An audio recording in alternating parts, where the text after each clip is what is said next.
Bonjour à tous et merci de votre intérêt pour notre site. Pardon s'il y a quelques hésitations, c'est ma première création de vidéo.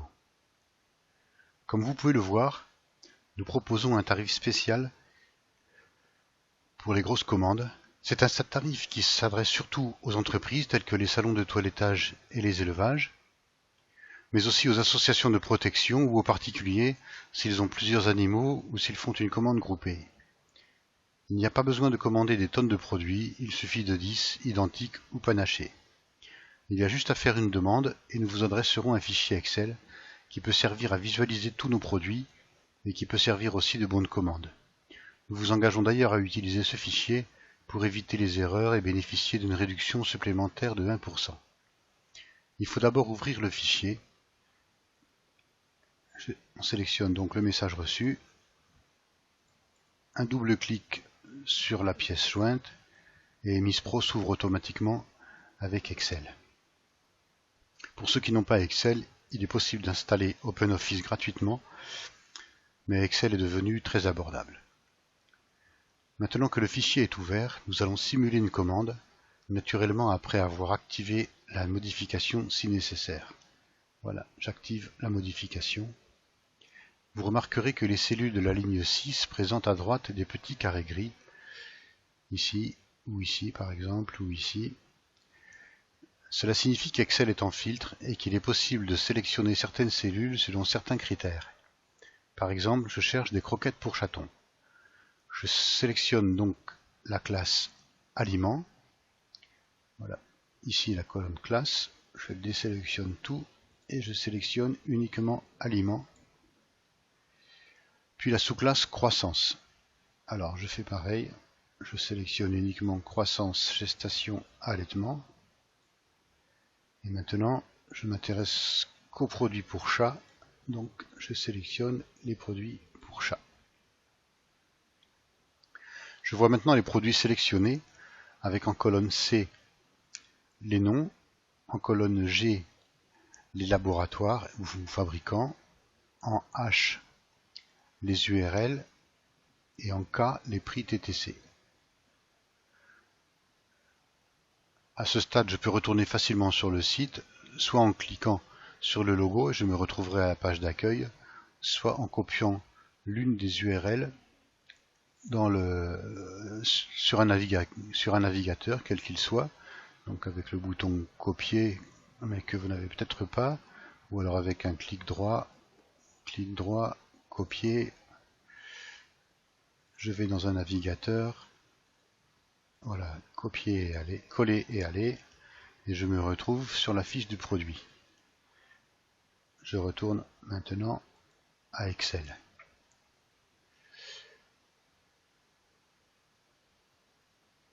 Après ce petit aparté, j'indique les quantités choisies.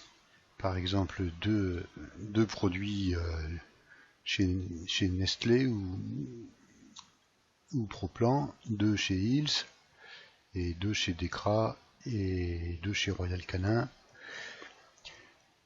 Et je calcule.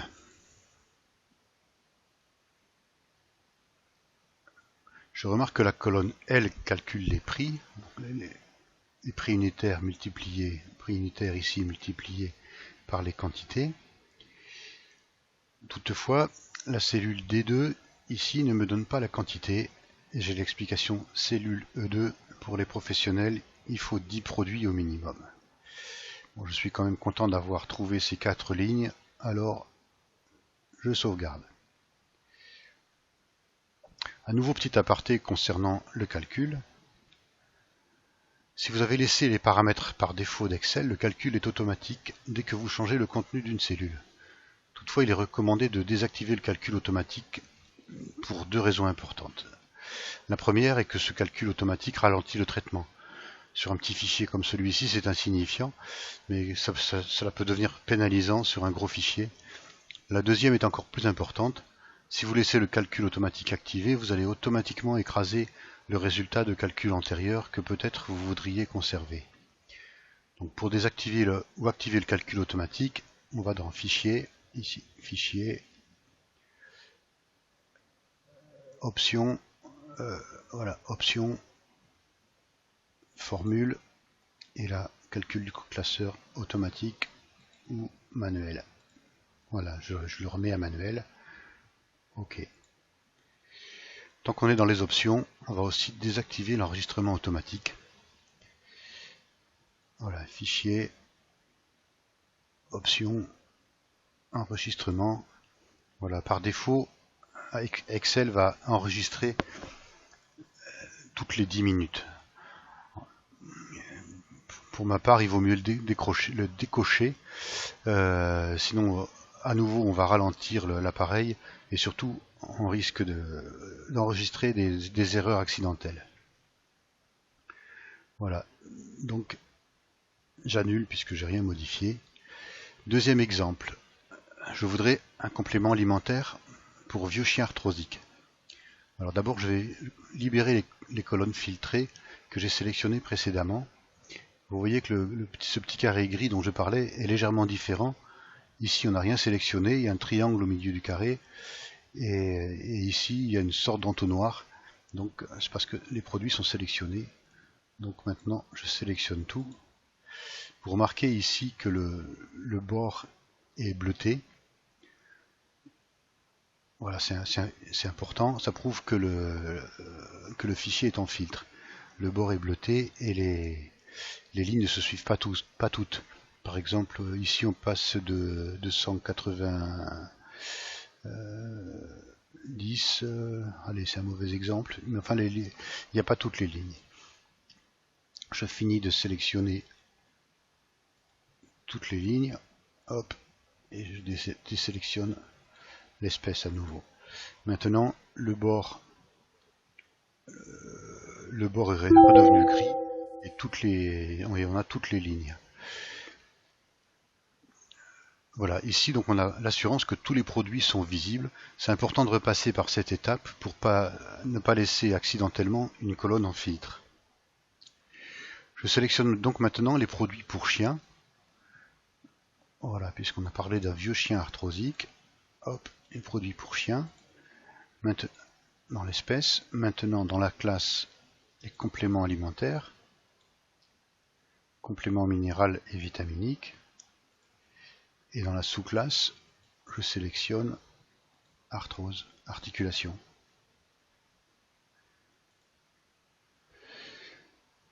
On peut sélectionner dans un ordre différent, mais on arrivera à la même liste de produits. Alors par exemple, je vais ajouter un produit, un Locox, par exemple, 30 comprimés.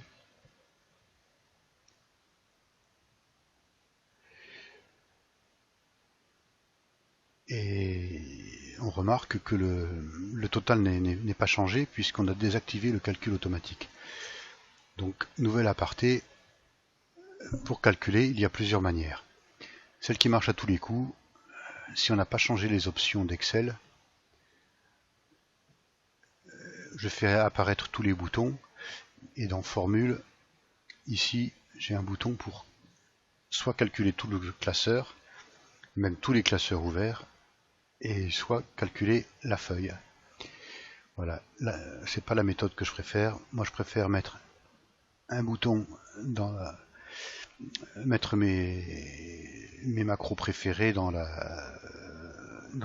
cette barre d'outils, et comme ça j'ai le bouton calculer qui est disponible, qui est plus facile à trouver. Voilà, calculer la feuille.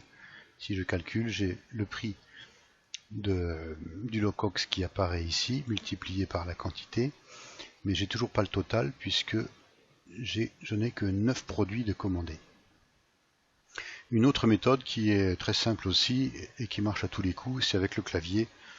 On appuie soit sur F9, soit en même temps F9 et la flèche en haut majuscule pour ne calculer que la feuille.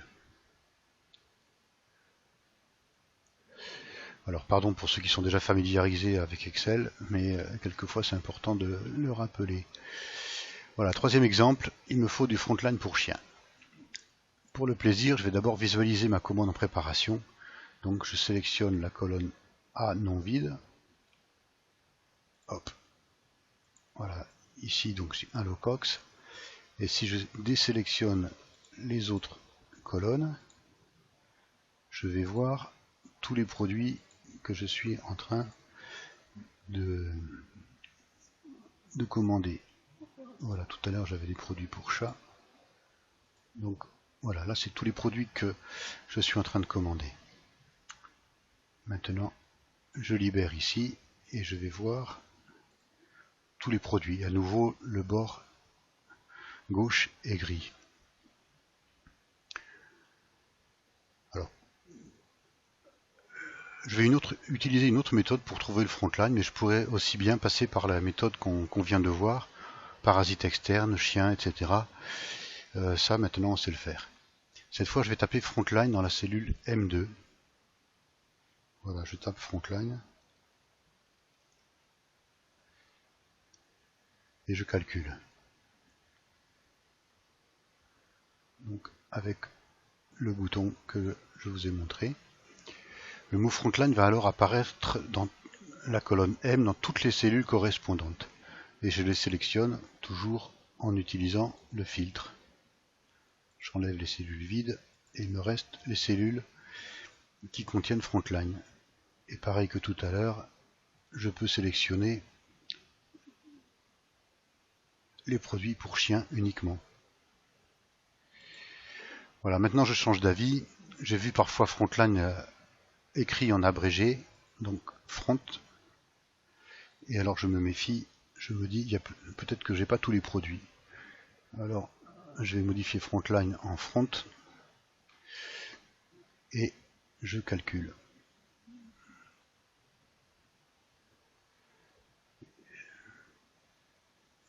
À nouveau, je filtre sur front et là il n'y a pas de différence. Mais on va vérifier cette possibilité dans le quatrième exemple où je cherche du PETFOS. Alors à nouveau, je libère toutes les colonnes. Alors PETFOS, je ne sais pas comment ça s'écrit. En un mot ou en deux mots séparés par un tiret, deux mots séparés par un espace, je ne sais pas comment ça s'écrit. Donc je vais utiliser cette cellule pour chercher uniquement sur une partie du nom, la partie dont je suis certain. Donc je vais taper que FOS. À nouveau, je calcule. Et j'ai ici, colonne M, tous les produits qui contiennent FOS. Donc c'est que des PETFOS, mais il pourrait y avoir d'autres produits qui contiennent FOS. Et alors je voudrais du PETFOS pour chat. Alors j'en voudrais deux comme celui-ci. PETFOS félin 24 comprimé. Et puis j'ai un vieux chat aussi, de PETFOS senior. À nouveau je calcule. Enfin miracle, j'ai 13 produits, donc j'ai dépassé les 10. Et le montant à régler apparaît ici, colonne D2. J'ai un petit message d'aide aussi. On me propose une ristourne supplémentaire pour 15 produits ou plus. Donc 5% pour 15 produits et même 6% pour utilisation de ce fichier comme bon de commande. Donc je vais essayer de modifier ma commande. Alors soit je peux chercher de nouvelles références, ou alors simplement je vais modifier les quantités. Hop. J'en mets 4. Et là, miracle, j'ai maintenant 15 produits et une remise de 6%.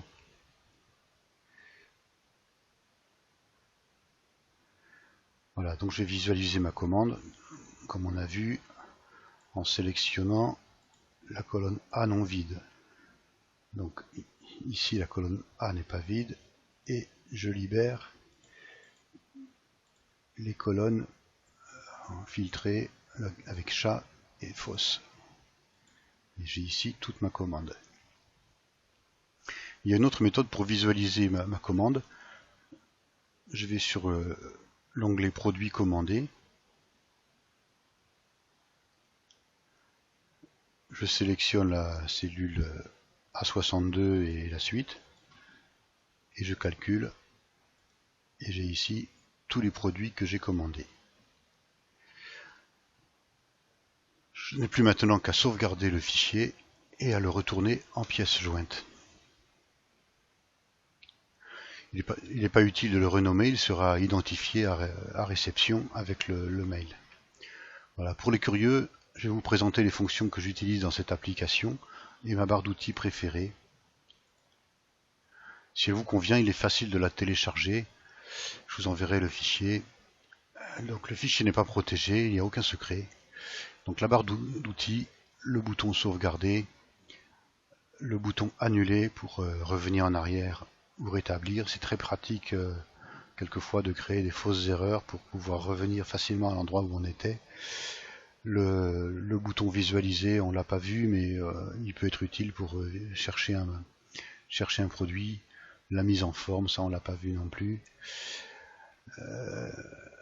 La somme, le tri, le filtre, le correcteur d'orthographe, partage,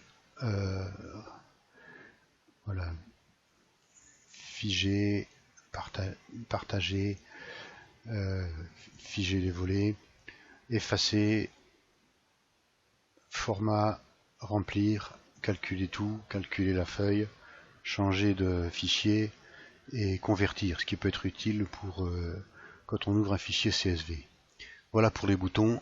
Ensuite, pour les formules, de la plus simple à la plus compliquée, la multiplication, colonne L par exemple, la somme, colonne E1, le nom, donc ça c'est le nombre, on voit ici la formule qui a été utilisée, la condition, par exemple, en... Hop. Alors là j'ai fait une bêtise. Voilà. La condition en E2 par exemple. On voit toujours pareil, on voit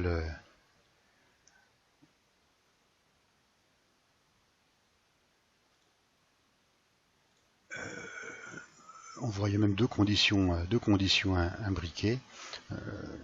On peut imbriquer un grand nombre de fonctions, c'est limité, mais on peut en imbriquer beaucoup. Voilà, la fonction chercher en AB14 par exemple. Voilà, je cherche si telle valeur, par exemple M2, se trouve dans la colonne C, c'est-à-dire dans le nom du produit, et son pendant sur la colonne AC, la fonction chercher l'erreur qui va me dire si c'est vrai, ou faux, donc qui va me dire si la cellule AB a une valeur lisible ou si c'est une valeur qui n'est pas interprétable. Ensuite la fonction index, on va aller sur l'onglet produit commandé. Voilà, on l'a vu tout à l'heure, la fonction index combinée à la fonction si. Donc dans ce tableau de A1 à A16000, je retourne la valeur de la cellule de la ligne IR16. Alors IR16, qu'est-ce que c'est? J'ai gardé le meilleur pour la fin.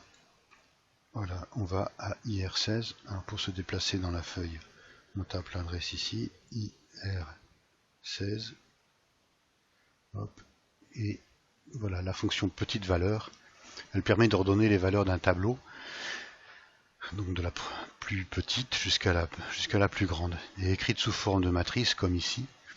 Vous voyez la formule, bon, qui est plus longue que celle qu'on a vue tout à l'heure, et j'en ai des beaucoup plus longues encore. Écrites sous forme de matrice, elles permettent de sélectionner toutes les lignes d'un tableau qui remplissent une certaine condition. Voilà, j'espère que je vous ai été d'un petit secours pour la manipulation de ce fichier et d'Excel en général. Pour la manipulation du fichier, il n'y a aucun besoin d'étudier les formules, elles marchent toutes seules et pas besoin de les modifier. Voilà, je reste à votre disposition pour répondre à toutes vos questions et améliorer le fichier et sa présentation. Je vous souhaite beaucoup de plaisir avec vos compagnons.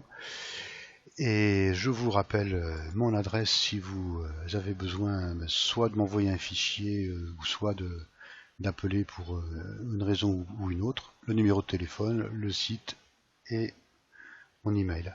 Voilà, je vous remercie de votre attention.